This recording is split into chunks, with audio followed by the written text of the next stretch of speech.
Hello students, welcome to KP classes. My name is Manish और हम कर रहे हैं केमिस्ट्री का क्रैश कोर्स जो चलेगा हमारा 30 दिन। तो देखिए शुरू करते हैं। ये है हमारा केमिस्ट्री का शेड्यूल जो कि हम 30 दिन करने वाले हैं। ठीक है, इसके अंदर मैं फिजिकल केमिस्ट्री करा चुका हूं आज, क्योंकि डे 10 है जिसमें कि हम इनऑर्गेनिक केमिस्ट्री स्टार्ट करेंगे, जिसके अंदर हम डी एंड एफ ब्लॉक को स्टार्ट करेंगे। आज हमारा लेक्चर 1 होगा इसका। और फिजिकल केमिस्ट्री हम कर चुके हैं। नेक्स्ट 5 डेज जो आज को मिला के हम इनऑर्गेनिक केमिस्ट्री करेंगे। नेक्स्ट 15 डेज में हम ऑर्गेनिक और बायोमोलिक्यूल्स खत्म कर देंगे। तो चलिए स्टार्ट करते हैं।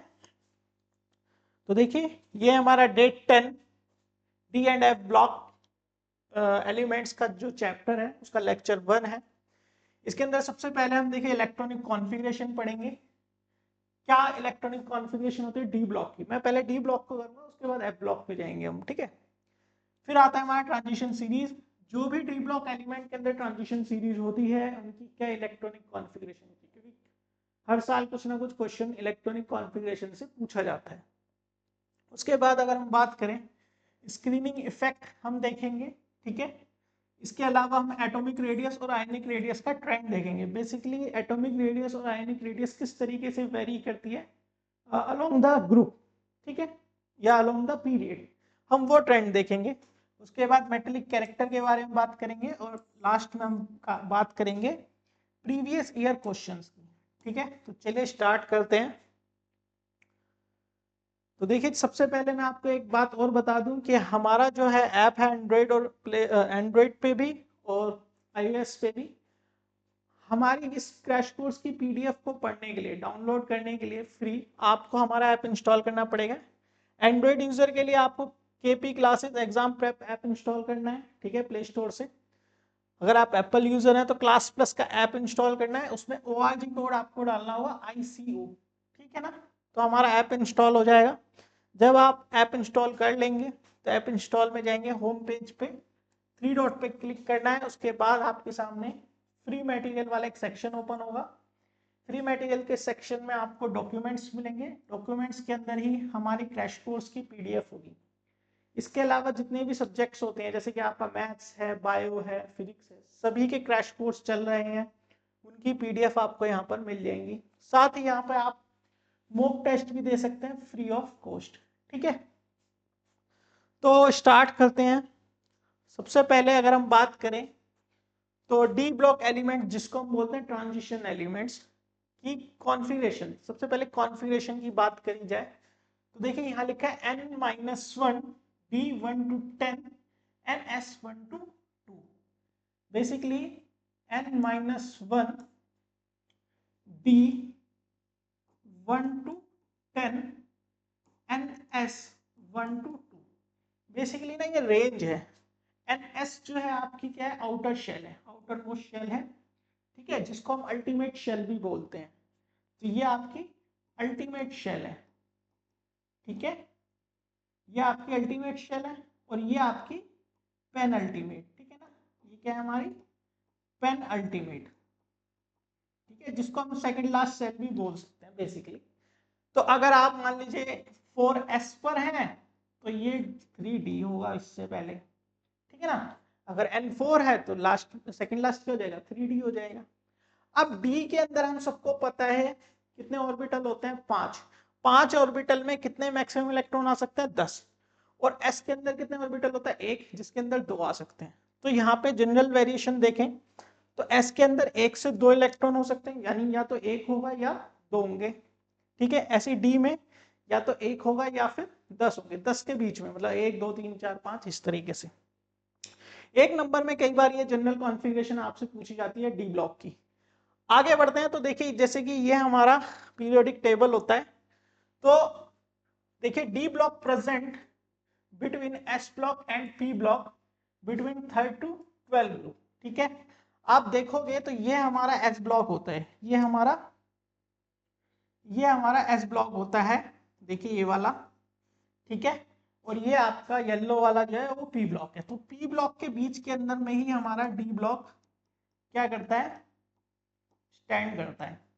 अब ये डी ब्लॉक क्या है, यानी ब्लू वाला, ये हमारा 3rd ग्रुप से स्टार्ट होता है और 12 ग्रुप तक चलता है, ठीक है। यानी स्टार्ट और एंड कहाँ पे, 3rd से 12।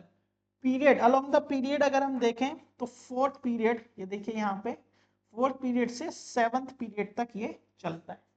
सही है। All the D block elements are metal, ये जनरली जो हमारे डी ब्लॉक एलिमेंट्स हैं ये सभी क्या है, हमारे मेटल्स हैं। ठीक है भाई। These are the elements which have incompletely filled d orbital in ground state or in the most common oxidation state. Generally इनके अंदर अगर आप कॉन्फ़िगरेशन देखोगे तो आपको इनकम्प्लीटली डी फिल्ड ऑर्बिटल्स मिलेंगे। ठीक है, यानी कि डी जो ऑर्बिटल होता है वो फुल्ली फिल्ड नहीं होता है।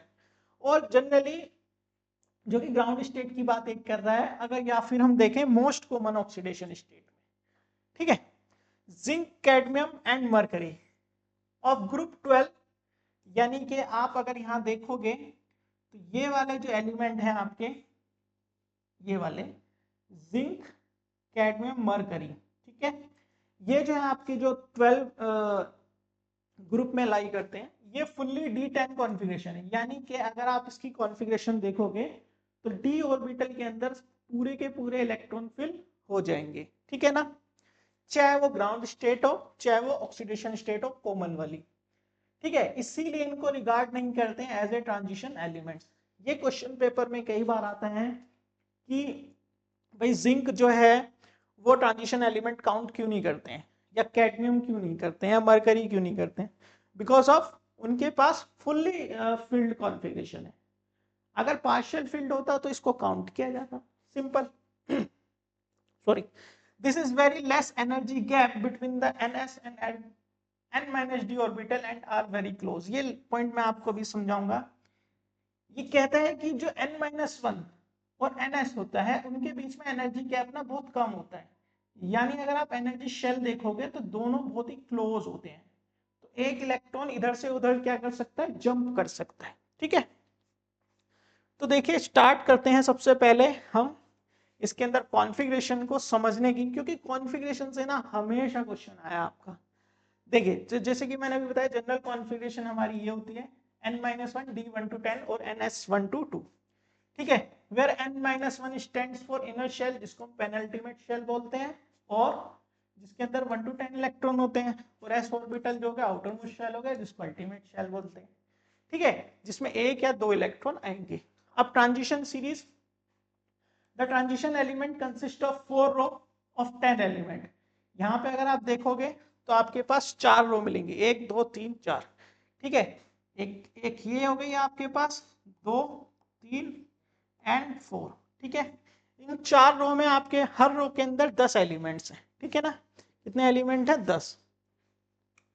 ठीक है, इनको हम क्या बोलते हैं, first series, second, third, fourth transition series. ठीक है, तो जैसे कि स्कैंडियम से अगर हम बोले तो ये फर्स्ट ट्रांजिशन सीरीज है, ये सेकंड ट्रांजिशन सीरीज है, ये थर्ड ट्रांजिशन सीरीज है, ये फोर्थ ट्रांजिशन सीरीज है। सही है, इनका दूसरा नाम भी होता है 3D, 4D, 5D and 6D। अगर आप इस सीरीज में देखोगे तो जो फर्स्ट ट्रांजिशन सीरीज है यानी स्कैंडियम वाली, इसकी रो में आप लास्ट इलेक्ट्रॉन हमेशा 3D शेल में फिल करोगे। ठीक है, अगर आप यट्रियम से देखोगे 39 वाली इस रो में, तो आप देखोगे कि लास्ट इलेक्ट्रॉन 4D शेल में फिल होता है। ऐसे ही ल्यूथियम में देखोगे तो आपका लास्ट इलेक्ट्रॉन 5D में, नेक्स्ट 6D में, इस तरीके से ये फिल होता है। ठीक है ना, अब अगर हम स्टार्ट करें तो देखिए फर्स्ट ट्रांजिशन सीरीज जो है हमारी स्कैंडियम से स्टार्ट होगी है, Z=21, यानी कि एटॉमिक नंबर 21 से लेके एटॉमिक नंबर 30 तक है, जिसके अंदर 3D ऑर्बिटल फिल्ड होगा। सेकंड ट्रांजिशन सीरीज हमारी यट्रियम से है 39 to 48, यानी कैडमियम। ठीक है, जिसके अंदर 4D ऑर्बिटल फिल्ड होगा। सही है, थर्ड सीरीज जो है हमारी लैंथनम से है। ठीक है, 57 एटॉमिक नंबर है, हैफनियम तक जाती है 72, उसके बाद मरकरी जाता है 80, यानी कि 57 से 72 के बीच में क्या होता है, बेसिकली एफ ब्लॉक एलिमेंट्स भी आ जाते हैं, ध्यान रखना। फोर्थ ट्रांजिशन सीरीज क्या होता है, एक्टिनियम, यानी कि Z89 to 104, यानी कि आपका रदरफोर्डियम। ठीक है, उसके बाद कोपरनिकम, इनके बीच में जाता है। ठीक है, 89 to 104 के बीच में अगेन एफ ब्लॉक आ जाता है। जो कि हम बाद में डिस्कस करेंगे। अभी हम आगे बढ़ते हैं। तो देखिए जैसे कि अगर मैं बात करूं फर्स्ट ट्रांजिशन सीरीज की, तो फर्स्ट ट्रांजिशन सीरीज के अंदर कॉन्फ़िगरेशन से आपको बहुत क्वेश्चन मिलेंगे जो पेपर में हर साल पूछे जाते हैं। तो देखिए जैसे कि हमारा फर्स्ट ट्रांजिशन सीरीज में आता है scandium, titanium, vanadium, chromium, magnesium, है ना, मैग्नीज, आयरन, कोबाल्ट, निकल, कॉपर, जिंक। सॉरी, इनके आपको सिंबल पता होनी चाहिए बहुत आसानी से, एटॉमिक नंबर पता होने चाहिए। अब देखिए जब आप कॉन्फ़िगरेशन लिखते हैं, लेट्स से आप कॉन्फ़िगरेशन लिखते हैं तो देखिए क्या होता है। जैसे स्कैंडियम की अगर मैं लिखना चाहूं तो स्कैंडियम का एटॉमिक नंबर होता है 21। ठीक है, यहां पे अगर आप कॉन्फ़िगरेशन लिखते हो तो लिखते हो 1s2 2s2 2p6 3s2 3p6। ठीक है, यहां तक आप आ जाते हो। ठीक है ना, यहां तक आप आ गए, 18 हो गए, आपका 21 है। फिर आता है आपका एक 3d होता है और एक 4s होता है। ठीक है ना, अगर आप इलेक्ट्रॉनिक कॉन्फ़िगरेशन के रूल के हिसाब से जाओगे तो आप देखोगे पहले 4s बढ़ता है फिर 3d बढ़ता है। लिखने के लिए हम इसको 3d पहले लिखते हैं। ठीक है, तो पहले 4s बढ़ता है 2 और फिर 3d। इस तरीके से फिल होता है अकॉर्डिंग टू द रूल। अब यहाँ पे आप ये समझो कि अगर हम इसको नॉर्मल लैंग्वेज में देखें तो हम एक्सपेंडेड फॉर्म हो गई, ये हमारी एक्सपेंडेड कॉन्फ़िगरेशन हो गई है। ठीक है ना, अब हर एलिमेंट की मैं एक्सपेंडेड कॉन्फ़िगरेशन लिख सकता हूं, लेकिन अब मैं हर बार तो एक्सपेंडेड नहीं लिखूंगा। तो मैं क्या करूंगा, जो भी हमारा एलिमेंट होता है उससे पहले वाला जो नोबल गैस होगा उसकी कॉन्फ़िगरेशन पे जाऊंगा। जैसे कि अगर मैं आपको बताना चाहूं तो देखिए, अगर मैं स्कैंडियम के लिए कॉन्फ़िगरेशन निकालूं तो मैं आर्गन की कॉन्फ़िगरेशन के हिसाब से रखूंगा। अगर मैं यट्रियम के लिए देखूंगा तो मैं क्रिप्टन की कॉन्फ़िगरेशन को देखूंगा।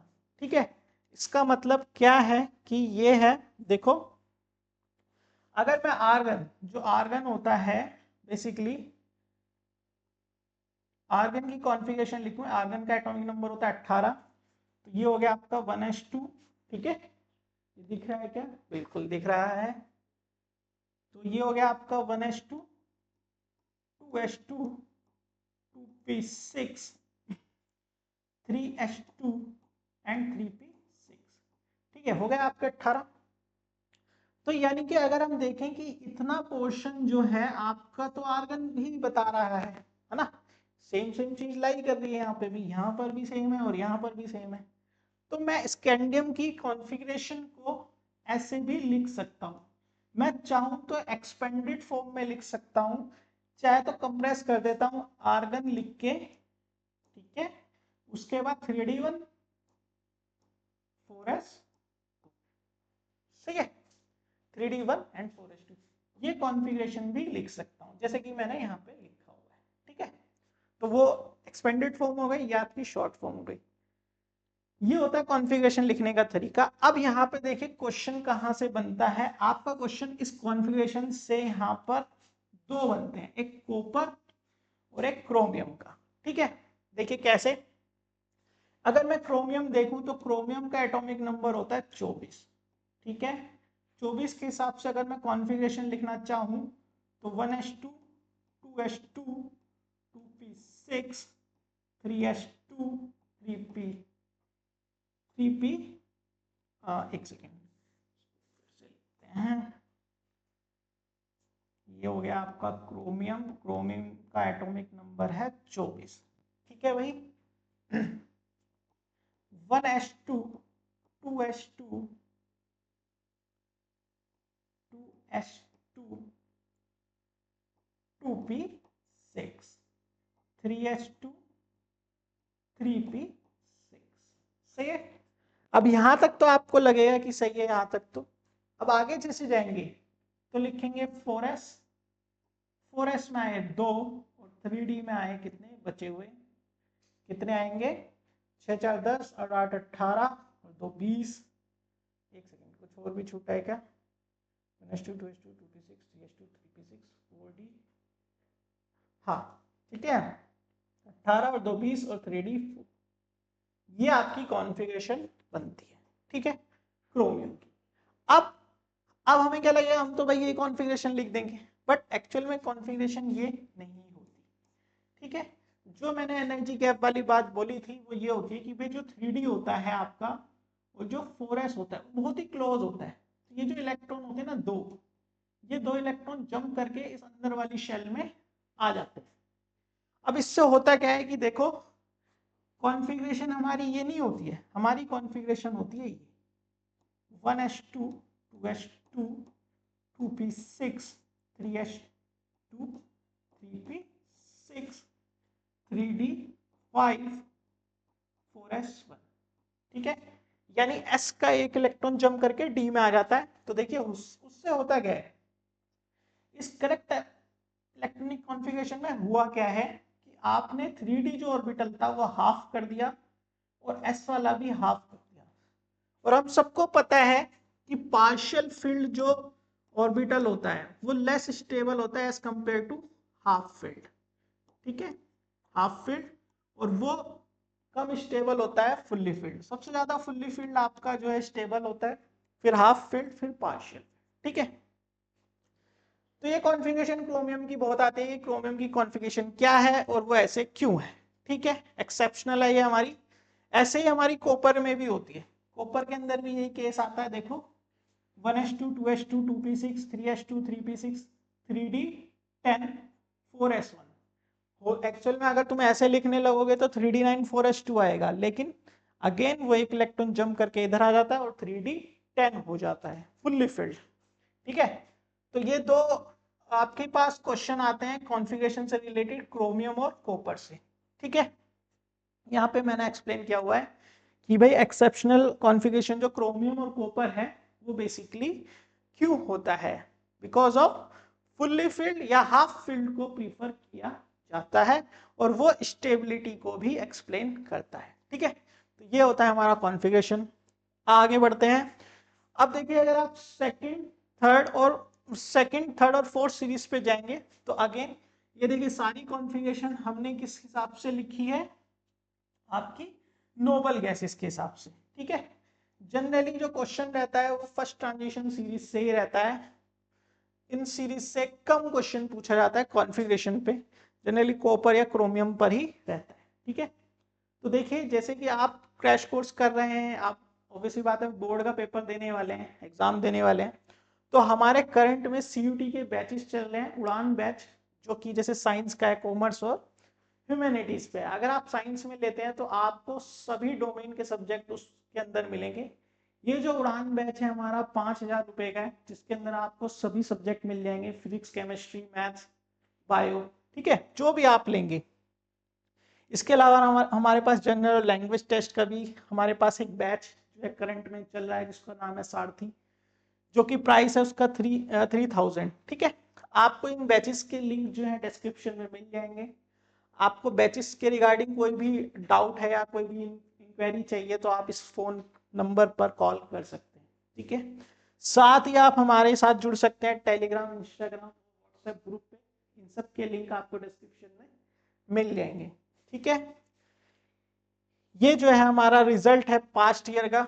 लास्ट ईयर जो है हमने 2024 में बहुत अच्छा परफॉर्म किया बच्चों ने, ठीक है, और अच्छे अच्छे कॉलेजेस में उनका एडमिशन हुआ है। रिद्धि बंसल जी ने बहुत अच्छा परफॉर्म किया, 100% इनको स्कॉलरशिप मिली है अमेठी में।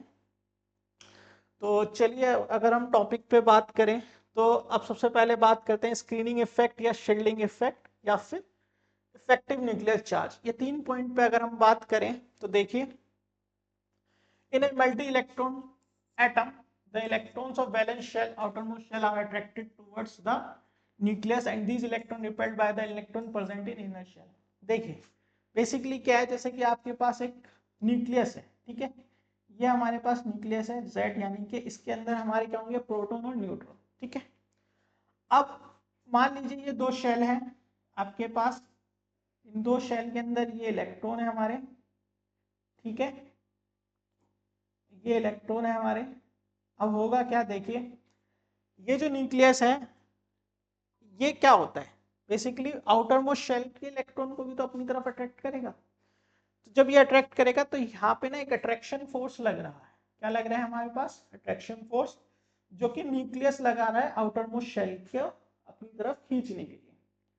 साथ ही जो इसके अंदर वाली जो इलेक्ट्रॉन है, अंदर वाली शेल के जो इलेक्ट्रॉन होंगे वो क्या कर देंगे? रिपेल करना शुरू कर देंगे। ठीक है, वो रिपेल करना शुरू कर देंगे। अब यहाँ पे दो चीजें हो रही है, attraction due to the nucleus और repulsion due to inner shell electron. तो अगर आप नेट देखें तो नेट आपको कैसे पता चलेगा? भाई जितना हमारे पास अट्रैक्शन है, रिपल्शन उसमें से हट जाए। ठीक है, तो आपको नेट अट्रैक्शन पता चलेगा। ठीक है, जिसको हम बोलते हैं जेड इफेक्टिव। ठीक है, तो देखो, due to the screening effect valence shell electron experience less force of attraction exerted by nucleus attraction force experienced by valence shell electron called Z effective। ठीक है, यही Z effective क्या होता है? अट्रैक्शन फोर्स होता है नेट वाला। अब शील्डिंग जो मैं अभी बताया था, स्क्रीनिंग इफेक्ट या शील्डिंग इफेक्ट जिसको हम बोलते हैं सिग्मा, वो क्या होता है? बेसिकली क्या होता है, ये जो सेकंड लास्ट वाली शेल के होते हैं, मतलब इनर शेल के जितने भी इलेक्ट्रॉन है, ये एक शील्ड बना लेते हैं न्यूक्लियस के अराउंड, है ना? ये एक शील्ड बना लेते हैं। ठीक है, जैसे कैप्टन अमेरिका पे शील्ड होती है, ऐसी शील्ड। तो उस शील्ड से क्या होता है कि भाई बाहर वाले इलेक्ट्रॉन जो है अंदर नहीं आ पाते हैं, मतलब ऐसा वो करते हैं, बट अट्रैक्शन भी लग रहा है।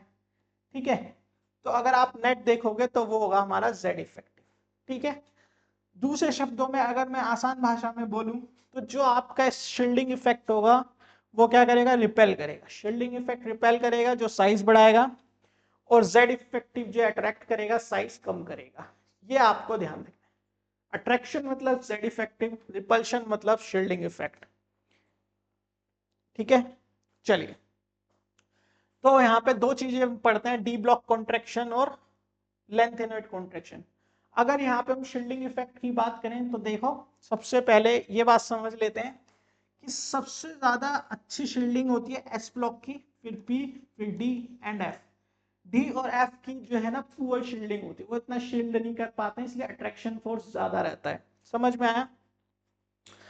अब इन पुअर शील्डिंग की वजह से ही दो कॉन्ट्रैक्शन यानी दो इफेक्ट हम देखते हैं, डी ब्लॉक कॉन्ट्रैक्शन और लेंथ इनर्ट कॉन्ट्रैक्शन।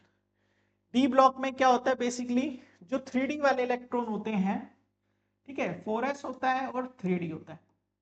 अब 3D वाले जो इलेक्ट्रॉन होते हैं उन, क्योंकि डी ऑर्बिटल की शील्डिंग पुअर है, तो 3D की शील्डिंग भी क्या होगी? पुअर। तो अगर आप देखोगे तो साइज जो है ना वो कम हो जाता है। ठीक है, अट्रैक्शन फोर्स बढ़ जाएगा। सेम रीजन लेंथेनॉइड में होता है, क्योंकि वहां पे क्या होता है? आपका एफ ब्लॉक आ जाता है। एफ ब्लॉक होता है और उसके बाहर होता है एस। अब एफ की भी शील्डिंग क्या होती है? पुअर होती है, उसकी तो सबसे ज्यादा पुअर होती है। तो यहाँ पे भी क्या होता है? साइज डिक्रीज हो जाता है। ठीक है, जिसको हम बोलते हैं लेंथेनॉइड कॉन्ट्रैक्शन। तो इंपॉर्टेंट है, अगर हम कॉन्फ़िगरेशन से समझ रेडियस के ट्रेंड से समझने की कोशिश करते हैं तो देखो, अगर ये हमारा ट्रेंड है, ये स्कैंडियम यानी फर्स्ट ट्रांजिशन सीरीज है, तो देखो इनिशियली क्या होता है ना, एटॉमिक रेडियस डिक्रीज होना शुरू हो जाता है। ठीक है, क्यों होता है? क्योंकि देखो जेड इफेक्टिव डोमिनेंट होता है शील्डिंग पे, यानी जेड इफेक्टिव डोमिनेंट होगा तो अट्रैक्शन फोर्स ज्यादा होगा। ओवरऑल अट्रैक्शन फोर्स ज्यादा होगा तो साइज कम होता रहेगा। अट्रैक्शन फोर्स ज्यादा होने की वजह से क्या है भाई? न्यूक्लियस जो होता है बाहर वाली शेल को अपनी तरफ खींचेगा, क्योंकि साइज क्या होता है? न्यूक्लियस के सेंटर से और जो बाहर वाली शेल का इलेक्ट्रॉन है वहां तक की डिस्टेंस। अब अट्रैक्शन ज्यादा होगा तो साइज क्या होगा? कम होगा। ठीक है, लेकिन जैसे आप आयरन, निकल और कोबाल्ट पर पहुंचोगे तो रेडियस इक्वल होती है, नियरली नियरली इक्वल होती है। क्यों? क्योंकि यहाँ पे अट्रैक्शन और रिपल्शन आपका नियरली इक्वल होता है, तो मतलब नेट होता है, जितना अट्रैक्शन हो रहा है उतना ही रिपल्शन होता है। ठीक है, निकल के बाद क्या होता है? साइज बढ़ने लगता है, क्योंकि यहाँ शील्डिंग डोमिनेंट होता है, जेड इफेक्टिव कम होता है। क्यों? क्योंकि 3D के अंदर भले ही पुअर शील्डिंग है, बट डी के अंदर इलेक्ट्रॉन बहुत ज्यादा हो जाते हैं जो रिपल्शन ज्यादा करते हैं। ठीक है, तो इस तरीके से आपका जो है रेडियस, एटॉमिक रेडियस वेरी करता है। सेम पैटर्न में ही आपका आयनिक रेडियस भी वेरी करता है। ठीक है, दोनों सेम तरीके से ही काम करते हैं। अब आते हैं अगर हम मेटेलिक कैरेक्टर पे, तो देखिए मेटेलिक कैरेक्टर क्या होता है? बेसिकली आपके पास ये कॉन्फ़िगरेशन है मेटेलिक कैरेक्टर में। देखो सबसे पहले हम समझते हैं all the transition elements are metal, ठीक है। ऑल द एग्जिबिट कैरेक्टरिस्टिक, जो भी मेटल की प्रॉपर्टी होती है ना वो सब ये रखते हैं, जैसे density, hardness, high melting boiling point, tensile strength, ductility, malleability, ये सब चीजें, ठीक है, with the exceptional of zinc, cadmium and mercury, ठीक है। क्यों? क्योंकि इनके अंदर ना इलेक्ट्रॉन फुल्ली फील्ड हो जाता है, ठीक है। The metallic character of transition element is due to the relatively low ionization enthalpy and number of bonding due to overlap of unpaired electrons. देखिए मेटेलिक कैरेक्टर यहाँ पे क्यों होता है, एक तो लो आयोनाइजेशन एंथैल्पी की वजह से होता है। आयोनाइजेशन एंथैल्पी हम आगे डिस्कस करेंगे डिटेल में। जो दूसरा मेन फैक्टर है ना वो अनपेयर्ड इलेक्ट्रॉन का है। अगर आप कॉन्फ़िगरेशन देखोगे, जैसे यहाँ 3d1 4s2, तो एक अनपेयर्ड इलेक्ट्रॉन, 3d2 4s2 तो सेकंड अनपेयर्ड इलेक्ट्रॉन। ये फर्स्ट ट्रांजिशन सीरीज की बात करें स्कैंडियम वाली, ठीक है, इसमें 3 6 5, तो देखिए पहले अनपेयर्ड इलेक्ट्रॉन बढ़ गए और उसके बाद कम होते चले जाते हैं। जितने ज्यादा अनपेयर्ड इलेक्ट्रॉन होंगे उतना ज्यादा बॉन्डिंग होगी, ओवरलैपिंग होगी, बॉन्ड स्ट्रॉन्ग होगा, ठीक है। तो यहाँ पे हम ये समझने की कोशिश करते हैं। अब आगे बढ़े तो देखिए chromium, molybdenum, tungsten have maximum number of unpaired electrons, therefore they are very hard metal, have maximum enthalpy of atomization, यानी कि एटोमाइजेशन की एंथैल्पी इनकी मैक्सिमम होती है, ठीक है भाई। इनकी एटोमाइजेशन एंथैल्पी कम हो, एटोमाइजेशन का मतलब क्या है कि आपको एटम के अंदर ब्रेक करना है, उस एटम के अंदर ब्रेक करने में जितनी एनर्जी आप दे रहे हैं वो होती है आपकी एंथैल्पी ऑफ एटोमाइजेशन, ठीक है। Zinc, cadmium, mercury do not have any unpaired electrons, these are not very hard, ठीक है। तो इनमें क्या होता है, बेसिकली अनपेयर्ड इलेक्ट्रॉन नहीं होते, ये बहुत ज्यादा हार्ड भी नहीं होते, but they have one and more typical metallic structure eight normal temperature. Their melting and boiling point are high. The high melting point of these metal are attributed to the involvement of greater number of electrons. Basically, इनका melting और boiling point high होता है। उससे होता क्या है कि क्यों? क्योंकि जो डी ऑर्बिटल के इलेक्ट्रॉन हैं वो इन्वॉल्व हो जाते हैं, ठीक है। They have high enthalpy of atomization, जो मैंने बताया एटम्स को तोड़ने में, ठीक है। Enthalpy of atomization, amount of enthalpy change when the compound bonds are broken and the component of element reduce individual atoms, ठीक है। ये हमेशा पॉजिटिव होती है क्योंकि आपको ही देनी पड़ती है। अब आते हैं इस ग्राफ पे। इस ग्राफ से हमेशा एक क्वेश्चन आपको मिलेगा, ये मेटेलिक कैरेक्टर का एक ग्राफ है आपका एनसीईआरटी का। तो आप देखोगे यहाँ पे जैसे जैसे मेल्टिंग पॉइंट बढ़ रहा है विद एटॉमिक नंबर, तो क्रोमियम और मोलिब्डेनम या टंगस्टन, ठीक है, इनके बाद क्या हुआ, इनके बाद ना ग्राफ गिरता है, ठीक है। मैग्नीज, टीसी, तो ये जो डिप आया है, ये जो डिप आया है ये क्यों आया है, क्वेश्चन यहाँ पर ये आता है। There is dip in the melting curve at manganese and Tc, ठीक है, नॉट टीओ, ठीक है। First and second row of transition element series, this is expected. अब ऐसा क्यों होता है, तो देखो अगर आप मैग्नीज की कॉन्फ़िगरेशन पे जाओगे तो देखो मैग्नीज की कॉन्फ़िगरेशन हमारी क्या थी, ये है हमारी मैग्नीज की कॉन्फ़िगरेशन। मैग्नीज की कॉन्फ़िगरेशन हमारी है 3d5 4s2, ठीक है।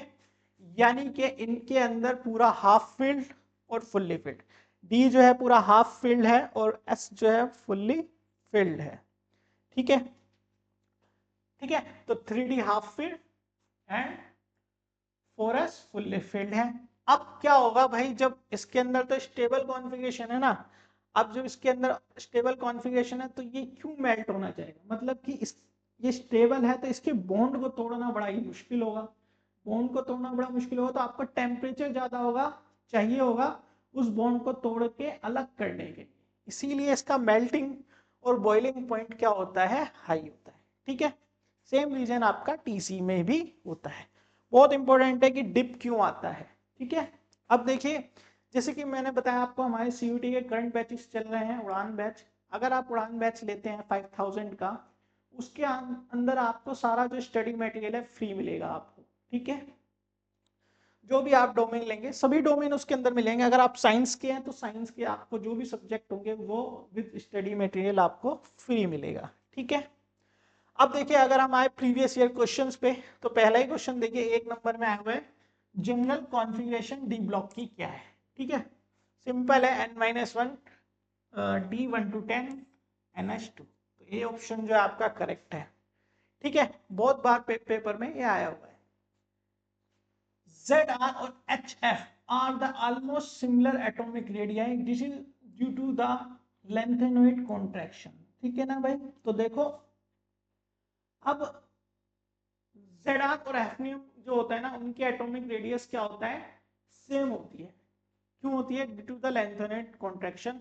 बिल्कुल सही बात है, क्योंकि देखो इनके अंदर अगर आप कॉन्फ़िगरेशन में आओगे तो अगर आप यहाँ पे कॉन्फ़िगरेशन वाला पीरियोडिक टेबल देखोगे तो देखो जो आपका ZR है ये रहा, ठीक है, ये आपका ZR है, ठीक है, और उसके बाद ये hafnium है, सही है भाई। अब ये कह रहा है कि जब हम ऐसे 40 से 72 पे जाएंगे तो एटॉमिक रेडियस क्या होगी आपकी, एटॉमिक रेडियस आपकी सिमिलर है, ठीक है, due to the lanthanoid contraction. बिल्कुल सही बात है, क्योंकि भाई वहां पे डी ऑर्बिटल की पुअर शील्डिंग है, पुअर शील्डिंग की वजह से साइज के अंदर ज्यादा चेंज नहीं आता है, ठीक है ना, ये चीज आपको ध्यान रखनी है। तो आगे बढ़ते हैं। Which of the following ions have electronic configuration of 3d3? तो आपको क्या करना है, क्रोमियम, मैग्नीज, Fe, कोबाल्ट की क्या लिखनी है, पहले कॉन्फ़िगरेशन को लिखना है, ठीक है। जब आप कॉन्फ़िगरेशन लिखेंगे तो आप देखिए 3d3 कब हो सकता है, ठीक है, 3d3 कब हो सकती है, तो ये आपकी क्रोमियम के अंदर होगी Cr3+। देखिए कैसे, अगर मैं देखूं तो वो होता है हमारा आर्गन और 3d5 4s, ठीक है, यही होता है, हाँ यही होता है, ठीक है ना। अब अगर मैं 3d3 कब होगी भाई, 3d3 तब होगी आपकी जब ये एक इलेक्ट्रॉन, हमेशा इलेक्ट्रॉन रिमूव होगा तो आउटर मोस्ट शेल से होगा, तो एक इलेक्ट्रॉन ये जाए और 2 इलेक्ट्रॉन इसमें से जाए तो ये आपकी 3 प्लस में बन जाएगी, ठीक है। तो बेसिकली यहाँ पे आपका प्लस नहीं आएगा, बेसिकली 3d में 3 रह जाएगा, ठीक है ना। तो वो क्रोमियम 3+ में होगा, यानी कि 3 इलेक्ट्रॉन लूज करके। अब आते हैं lanthanoid contraction is due to the increase in shielding effect, atomic number, effective nuclear charge, atomic radius. तो देखिए shielding effect bye 4f electron, अगर हम लेंथेनोइड कॉन्ट्रैक्शन की बात करें, डी ब्लॉक की बात हो रही होती तो 3d की बात होती है, ठीक है। तो देखिए ये था आज हमारा पूरा lecture D and F block का, ठीक है, डे 10। नेक्स्ट क्लास में हम अगले टॉपिक पे डिस्कस करेंगे जो डी एंड एफ ब्लॉक का है। जैसे कि मैंने आपको बताया हमारा उड़ान बैच चल रहा है 5000 का, जिसके अंदर आप कोई भी डोमेन के सब्जेक्ट ले सकते हैं, ठीक है। अगर आप साइंस का लेते हैं तो आपको साइंस के जो भी सब्जेक्ट होंगे आपके डोमेन के वो 5000 के अंदर ही मिलेंगे, साथ में स्टडी मटेरियल भी फ्री मिलता है, ठीक है। और आप शेयर भी कर सकते हैं उन लोगों के साथ जो ह्यूमैनिटीज या कॉमर्स से रिलेट करते हैं, ठीक है। आप हमारे साथ जुड़ सकते हैं इंस्टाग्राम, टेलीग्राम, व्हाट्सएप ग्रुप पे, जिसके लिंक आपको डिस्क्रिप्शन में मिल जाएंगे, ठीक है। मिलेंगे हम अपनी नेक्स्ट वीडियो में, तब तक के लिए bye bye, tata, take care. KP Classes, dedicated to excellence.